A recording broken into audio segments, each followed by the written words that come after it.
उपस्थित श्रोता मंडली एवं मेरा प्रिय प्रतियोगी बंधुगण आज आलोच्य विषय उन्नत ओडिशा गठन शिक्षा संस्कृति पर मोर वक्तव्य उपस्थापन करने जाऊँगी।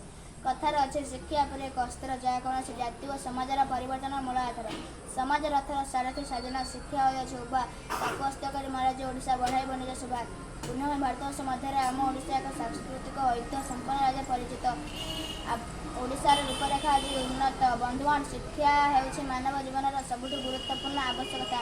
शिक्षा मनुष्य को ज्ञानी और प्रज्ञावान करे एवं संस्कृति मनुष्य को सठिक संस्कार प्रदान करे मनुष्य को सठिक संस्कार प्रदान करे।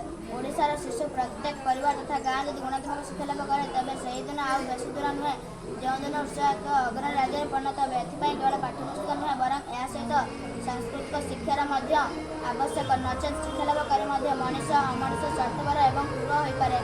आम ओडिशार जगन संस्कृति आमको विशेषकर एक स्वतंत्र परिचय प्रदान करिछि। आमको उच्च मूल्यवान सामाजिकता और मानविकता पथर परिचालित करिछि। मनुष्य को शिक्षा ज्ञानी करता संस्कृति कर संस्कारी उच्च शिक्षा संस्कार गुणरे सर्वे हेब अधिकारी तेणु सत्तर उन्नत ओडिशा से दिन गठन पर जो दिन ओडिशा